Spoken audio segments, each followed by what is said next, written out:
नमस्कार दोस्तों, मैं हूं राजेश और अभी आप देख रहे हैं यूबीएम। अभी मैं रास्ते से गुजर ही रहा था कि यहाँ पर जो है ना प्रभु जी मुझे दिखे और ये जो है ना श्री कृष्ण भागवत गीता लेकर के दिखे और ये जो है ना लोगों को दे रहे हैं। आइए हम इनसे बात करते हैं कि ये जो भागवत गीता है लोगों को क्यों दे रहे हैं और क्या मतलब कि बताना चाह रहे हैं और क्या समझाना चाह रहे हैं लोगों को। आइए हम बात करते हैं। नमस्कार। हरे कृष्णा। कैसे हरे कृष्णा। हरे कृष्णा। बढ़िया बढ़िया। आप बताइए कैसे हैं? बहुत आनंद में। ये बताइए कि ये क्या है? ये बहुत सुंदर वैदिक ज्ञान का पूरा निचोड़ है, भगवान श्री कृष्ण को जानने का प्रयास। अगर भगवद गीता हमने नहीं पढ़ी है, भगवान कृष्ण के बारे में नहीं जाना है, अपने पिता के बारे में अगर नहीं जाना है तो हमारा मनुष्य जीवन व्यर्थ है। बिल्कुल। तो अगर मनुष्य जीवन में रहते हुए, स्पेशली जब भारत भूमि में जन्म हुआ है हमारा, तो भारत भूमि में जन्म लेने के बाद हमें भगवद गीता, भागवतम, भगवान कृष्ण को समझना चाहिए। ठीक है, बट अदरवाइज ये हम पशुओं की तरह ही हम जीवन को व्यर्थ कर देंगे। खाना पीना सोना सेक्स करना ये तो पशु भी करते हैं, लेकिन मनुष्य में क्या डिफरेंस है? मनुष्य है जिज्ञासा कर सकता है कि मैं कौन हूँ, कहाँ से आया हूँ, कौन मुझे सब कुछ दे रहा है, हवा पानी सांसें, मुझे इतना अच्छा संसार किसने दिया है ये।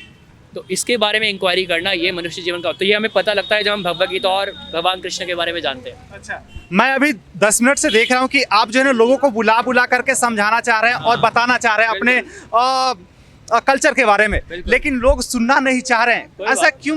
तो एक्चुअली क्या है कि संसार कलयुग चल रहा है। कलयुग में जो है, कलयुग जो है कलह का युग है, झगड़े का युग है ये। इसमें अज्ञानता ही भरी हुई है। आज हम देखते हैं इतने सारी सोशल मीडिया में हम इतनी बेकार की चीज़ें देखते रहते हैं, फिल्में देखते रहते हैं, गाने बेकार के गाने सुनते रहते हैं। हम खाने में भी कुछ भी बेकार का कचरा खाते रहते हैं। बिना भगवान को भोग लगाए हम खाना खाएंगे, जो इससे बुद्धि क्या होती है वो डल हो जाती है, बुद्धि तमोगुण में चली जाती है। तो इसलिए लोगों को लगता है कि केवल खाओ पियो सो जाओ बस और मर जाओ एक दिन। अच्छा। लेकिन तो लोगों को लगता है ये पढ़ना जरूरी नहीं है। लेकिन जब किसी के घर में किसी की डेथ होती है तो घर में इतना विलाप होता है, तो उस टाइम पे हमें ये सोचना चाहिए कि ये जो भी गए हैं ऐसे एक दिन हम भी जाने वाले हैं, हमारे भी एक दिन टाइम आएगा। तो हम कहाँ जाने वाले हैं उसके बारे में मुझे इन्फॉर्मेशन कहाँ से मिलेगी, और मैं जो भी कर रहा हूँ तो क्या उसका मुझे दंड मिलेगा या उसके बारे में मुझे पुरस्कार मिलेगा। तो ऐसे सोचने से हम मनुष्य जीवन को सार्थक करते हैं। तो मानता हूँ कि कई लोग नहीं ध्यान दे रहे, पर कलयुग में अगर 1000 में से कोई एक व्यक्ति भी देखकर इंटरेस्ट लेता है ना तो उसका जीवन धन्य है। हम ऐसे लोगों के लिए आए हैं। हमें नहीं चाहिए कि 100 लोग आके हमसे लें, लेकिन जैसे हीरा है, हीरे की दुकान पे कितने लोग जाते हैं? बहुत कम है ना। फरारी की जो गाड़ी है उसको लेने के लिए करोड़ों में से कोई एक जाएगा, वैसे ही इसको लेने के लिए कोई करोड़ों में से एक आ जाए ना तो वो बहुत बढ़िया इंसान है। अच्छा गुरुजी, क्या आपको लगता है कि हिंदू जो है अपने कल्चर को धीरे धीरे छोड़ता चला जा रहा है? हाँ, ये बात बिल्कुल सही कही है। एक्चुअली हिंदू धर्म जो है, अगर बाकी धर्मों में ये क्लियर है कि भगवान कौन है ना, उनको क्लियर है कि उनको कौन सी बुक पढ़नी है, उनके अपने ग्रंथ हैं। और सबसे पुराना धर्म है सनातन धर्म। तो सनातन धर्म में अगर रहते हुए हम ये नहीं जानेंगे ना कि हमें कौन हमारे पिता हैं, परम पिता, हमें लगता है कि बहुत सारे देवी देवता हैं, जैसे कि सूर्य की रोशनी आ रही है सूर्य देव से आ रही है, हवा चल रही है वो वायुदेव चला रहे हैं। तो ऐसे अलग अलग मैनेजमेंट है जो पूरा ब्रह्मांड चला रहा है, लेकिन उनका बॉस कौन है? तो हमें ये जानना चाहिए। तो हिंदू लोग क्या है आजकल देवी देवताओं की पूजा में और अपने ही स्वार्थ में खाना पीना भोग करना इसी में लग गए हैं। इसलिए वो लोग भूल गए हैं कि परम भगवान की पूजा करना ही बहुत मेन धर्म है। और कलयुग में भगवान की पूजा करने की सबसे सरल विधि है कि उनके नाम का उच्चारण करना। कलयुग केवल नाम आधारा। तो हरे कृष्णा कृष्ण कृष्ण हरे हरे, हरे राम राम राम हरे हरे, इस नाम का उच्चारण करने से और इसका सब लोग मिलकर जब कीर्तन करते हैं तो सारे देवी देवता प्रसन्न हो जाते हैं और ये धरती भी पवित्र हो जाती है। जैसे कि आपको भी पता कि अभी कुछ दिन पहले जो ना हिंदू का नव वर्ष गया है और अंग्रेजी कैलेंडर के अनुसार से पूरा धूमधाम से मनाते हैं, लेकिन इसे जो है ना ऐसे नॉर्मली छोड़ दिया गया। एक तरह से देखेंगे तो ऐसा क्यों कर रहे हैं? क्योंकि एक्चुअली हिंदू लोगों में क्या है, अगर अपने ग्रंथों को पढ़ना भूल जाएंगे, अपने ग्रंथों को नहीं पढ़ेंगे तो हम फिर हिंदू किसी बात काम के नहीं है। कई लोग कहते हैं गर्व से कहो हम हिंदू हैं, लेकिन अगर हम हिंदू होके भगवद गीता नहीं पढ़ रहे हैं, हम हरि के नाम का उच्चारण नहीं कर रहे हैं, तो फिर हमारा हिंदू होना बेकार है। तो हिंदू होना इज़ नॉट इम्पॉर्टेंट। इम्पॉर्टेंट है कि आप भगवान को कितना समझने का प्रयास कर रहे हैं, भगवान की भक्ति कितनी कर रहे हैं, तो वो असली हिंदू है। क्या आप मानते कि हिंदू जो है एकदम से नॉर्मली अगर कोई इन्फ्लुएंस करे तो वो इजीली हो जाता है? हाँ, ऐसा क्यों हो रहा है? क्योंकि अपने धर्म का ज्ञान नहीं है। ना अपने धर्म का ज्ञान है ना दूसरे के धर्म का ज्ञान है। तो जब ना अपने धर्म का ज्ञान है ना दूसरे के धर्म का ज्ञान है, तो कोई भी आएगा और उसको अपने धर्म के बारे में बताएगा, तो हिंदू लोगों को लगता है कि अरे हमारे धर्म में तो कुछ नहीं है, इनके धर्म में इंपॉर्टेंट बातें बताई जा रही हैं। लेकिन जैसे ही हिंदू जागरूक होता है और अपने धर्म किताबों को पढ़ता है, भगवद गीता पढ़ना, भगवान कृष्ण के बारे में भागवतम पढ़ना, ठीक है, तो ये पढ़ने से उसका ज्ञान विकसित होता है और उसको समझ में आता है कि सबसे पुराना धर्म हमारा ही है, तो वो किसी और के बहकावे में नहीं आएगा। तो अपने धर्म को पढ़ना और अपने भगवान के नाम का उच्चारण करना, हरि नाम का उच्चारण करना, ये कलयुग का धर्म है। बल्कि हिंदू ही नहीं, आप देखेंगे इस्कॉन संस्था जो है, हम लोग इस्कॉन से हैं और पूरे विश्व में हम लोग इसका प्रचार कर रहे हैं। तो अमेरिका, ऑस्ट्रेलिया, चाइना, जापान, हर जगह पे लोग अपने धर्म को छोड़ के ये धर्म अपना रहे हैं और हरि के नाम का उच्चारण कर रहे हैं। अब इस्कॉन का नाम लिया आपने, एक क्वेश्चन जो है ना हर बार कहीं ना कहीं से घूम फिर करके आता है कि इस्कॉन नामक जो है ना संस्थान, ये विदेशी संस्थान है। आप इसको कैसे मतलब बताएंगे जो लोग समझ पाए? बहुत इजी है। इसका मतलब है international society for Krishna consciousness. तो इंटरनेशनल होने का मतलब ये नहीं कि विदेशी है, आपकी ही देसी संस्था है लेकिन पूरे विश्व में फैली हुई है। तो आपको तो हमें गर्व होना चाहिए। और इनको शुरुआत करा है शिला प्रभुपाद जी ने। अच्छा। तो प्रभुपाद जी तो कोलकाता से हैं, ये विदेशी नहीं है। और इन्होंने जो किया है ना, इसके लिए पूरे भारतीय नागरिक को, पूरे विश्व इनके लिए ऋणी है कि इन्होंने भारत का ज्ञान पूरे विश्व में दिया। और बाहर के देशों में जो भी है, लोग हरि के नाम का उच्चारण कर रहे हैं, धोती कुर्ता पहन रहे हैं, तिलक लगा रहे हैं। तो ऐसा नहीं है कि विदेशी संस्था है, बिल्कुल नहीं है। उनके गुरु ने आज्ञा दी थी कि तुम इस ज्ञान को विदेशों में बांटो, क्योंकि विदेशों के लोग पशुओं की तरह जी रहे हैं। तो उन्होंने अपने गुरु की आज्ञा का पालन किया। और जैसे ही अपने गुरु की आज्ञा का पालन किया, तो वैसे ही आज पूरा भारत भी, क्योंकि भारतीय जो है वो अमेरिका को कॉपी करते हैं। आप देखोगे नॉर्मल लड़के लड़कियां अभी जो फैशन पहनते हैं, वो विदेशी लोगों का फैशन पहनते हैं। तो हम लोग भारतीय लोग ना बहुत उत्सुक हैं विदेशी बनने में। तो इसलिए प्रभुपाद ने एक स्मार्ट वर्क किया कि उन्होंने विदेश में पहले प्रचार किया, उसके बाद आज विदेशियों को देखकर मैं भी जैसे भक्ति में आया हूँ, तो मैं ऐसे वीडियोस को देखकर जहाँ पे विदेशी लोग हरि के नाम का उच्चारण कर रहे हैं, कीर्तन कर रहे हैं, भगवद गीता पढ़ रहे हैं, मैं भी इन्फ्लुएंस हुआ फिर। तो इससे क्या है, पूरा भारत इन्फ्लुएंस हो रहा है आज। अच्छा, एक बात बताइए, अभी आपने बहुत अच्छा बात किया है, जैसे कि धोती कुर्ता पहनना और टीका लगाना।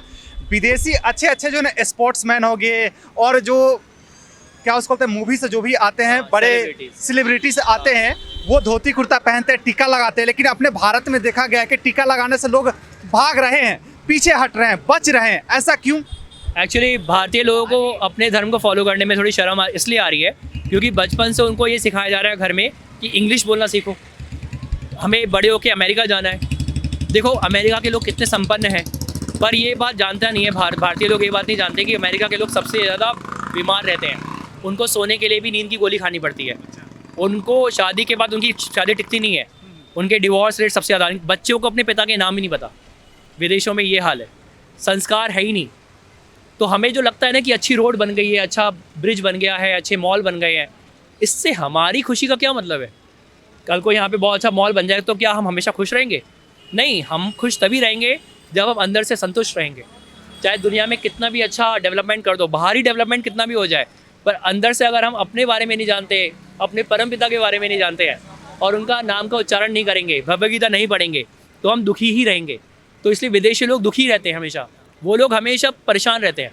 वहाँ के लोग ज़्यादातर जो है साइकेट्रिस्ट जो डॉक्टर होते हैं उनके पास इलाज करवाते रहते हैं।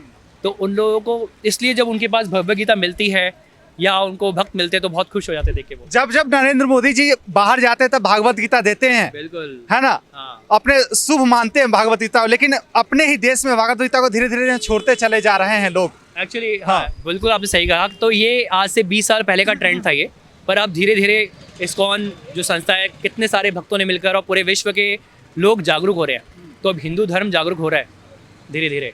बहुत सारे लोग, अब बहुत सारे बच्चे अपने आप आके हमसे भगवद गीता ले लेते हैं। अच्छा, तो ये पिछले 10-20 साल में ट्रेंड बदल रहा है। अच्छा, एक बात बताइए, कुछ लोग का कहना है कि अपने जो है ना हिंदू धर्म में बहुत सारे ऐसे किताबें जैसे कि वाल्मीकि रामायण है, ये भागवत गीता है और भी इस टाइप से जो है ना पुराण है और वेद है, तो किसे पढ़ें? हाँ, तो इस कलयुग में सारा ज्ञान जो एक्चुअली भगवान ने सबसे पहले जो ज्ञान दिया वो वेदों में दिया। जब वेदों का कोई निश्चित टाइम नहीं है कि वो कब आए, तो अनंत काल से वेद है। वेदों का मतलब ही होता है नॉलेज। लेकिन वेदों का जो वेद इतने सारे हैं कि उनको पढ़ने के लिए कम से कम 10-20 हज़ार साल की उम्र चाहिए। तो पहले के युगों की लोग बड़ी होती थी, उनकी उम्र होती थी 1-1 लाख साल, 50,000 साल, 10,000 साल। लेकिन कलयुग में हमारी उम्र कितनी है? 80-100 साल। शुरू के 20-25 साल तो हमारे पढ़ाई, स्कूल की पढ़ाई में निकल गए। तो अगर आपको वेदों का निचोड़ चाहिए तो आप भगवद गीता, रामायण और ये श्रीमद् भागवत महापुराण पढ़ लीजिए, 3 बुक, आपको सारा ज्ञान मिल जाएगा। तो आपको सारे वेद पढ़ने की जरूरत हो। वेदों में जो लिखा है, भगवान कृष्ण बता रहे हैं, वेदों का कार्य है भगवान कृष्ण को जानना। तो भगवान कृष्ण को जानने के लिए अगर आप वेद पढ़ेंगे तो वेद इतने सारे हैं कि आप पढ़ते पढ़ते पूरी उम्र बीत जाएगी आपकी। इसलिए आसान है भगवद गीता ही पढ़ लो, क्योंकि भगवान की वाणी है, साक्षात भगवान बोल रहे हैं। इसलिए भगवद गीता सबसे मेन है। पहले भगवद गीता पढ़ के आप ग्रेजुएट हो जाइए, उसके बाद फिर आप भागवतम भी पढ़िए और अलग अलग ग्रंथों को पढ़िए। मतलब आपका कहना है कि स्टार्ट एक्चुअली यहाँ से कर लीजिए आप, है ना? बेसिक पॉइंट है ये। हाँ, अच्छा। और भगवद गीता भी मार्केट में बहुत सारी हैं। हाँ। तो हम लोग बताना चाहते हैं भगवद गीता यथारूप, क्योंकि यथारूप का मतलब है जैसा भगवान ने बोला है वैसा ही। तो ये श्रील प्रभुपाद जी ने इस ग्रंथ को जब छापा है तो ये भगवद गीता पूरे विश्व के लोग आसानी से पढ़कर समझ पा रहे हैं। बाकी भगवद गीता को पढ़ने के बाद तो ये भी क्लियर नहीं होता है कि भगवान कौन है। कई लोग सोचते हैं भगवद गीता पढ़ने के बाद कि मैं ही भगवान हूँ, लेकिन ये मकसद नहीं है भगवद गीता पढ़ने का। भगवद गीता पढ़ने के बाद या सुनने के बाद अर्जुन को क्या समझ में आया कि हे गोविंद, हे कृष्ण, आप ही परम भगवान हो, परम ब्रह्म परम धाम पवित्रम परमम भगवान। हे गोविंद, आप ही परम भगवान हो, जैसा आप कहोगे मैं वैसा करूँगा। तो ये भगवद गीता यथारूप में बहुत अच्छे से प्रभुपाद जी समझा रहे हैं कि हम आत्माएं हैं और हम आत्मा रूप में इंडिपेंडेंट नहीं है, आत्मा रूप में हम परमात्मा के दास हैं। तो हमें दास बनना है, हमें भगवान नहीं बनना। लास्ट में अपने जो हिंदुत्व को मानते हैं और नहीं भी मानते आ रहे हैं, उनको क्या कहना चाहेंगे जो कि अपने कल्चर की तरफ वापस आए, ना कि दूर जाएं? एक्चुअली हिंदू शब्द जो है ना वो वेदों में कहीं है नहीं, या भगवद गीता में भी हिंदू शब्द नहीं है। असली शब्द है सनातन। तो सनातन का मतलब होता है जो वैदिक ज्ञान से जो ज्ञान आ रहा है उसको मानने वाला। और सनातन का एक और मतलब है परमानेंट। तो हमारे शरीर में परमानेंट क्या है? आत्मा। तो जो आत्मा के बारे में जानना चाहता है, वो चाहे हिंदू हो, मुसलमान हो, सिख हो या ईसाई हो, वो किसी भी धर्म का क्यों ना हो, वो भगवद गीता जब पढ़ेगा तो इसमें आत्मा के विज्ञान के बारे में है। बाकी धर्मों की बुकों में आत्मा के बारे में ज़्यादा मेंशन नहीं है, केवल भगवद गीता में और भागवतम में है। तो इसलिए आत्मा के बारे में जो जानना चाहता है वो सनातन धर्म में आ सकता है, चाहे वो हिंदू हो या कोई भी हो। रोक नहीं है ना? कोई रोक नहीं है। आइए। और ये प्रेम से, इसमें प्रेम से लाया जाता है। तलवार की नोक पे या पैसे दे के नहीं लाया जाता, ठीक है? प्रेम से हरे कृष्णा बोलकर, भगवद गीता देकर हम बहुत सारे मुस्लिम और बहुत सारे क्रिश्चियन भाइयों को हम समझा चुके हैं कि अपना धर्म छोड़ने की जरूरत भी नहीं है, लेकिन भगवद गीता पढ़ो। पहले भगवद गीता पढ़ के आप आत्मा के ज्ञान को समझो, उसके बाद वो खुद ही चूज़ कर लेते हैं कि मुझे कहाँ रहना है, कहाँ नहीं रहना।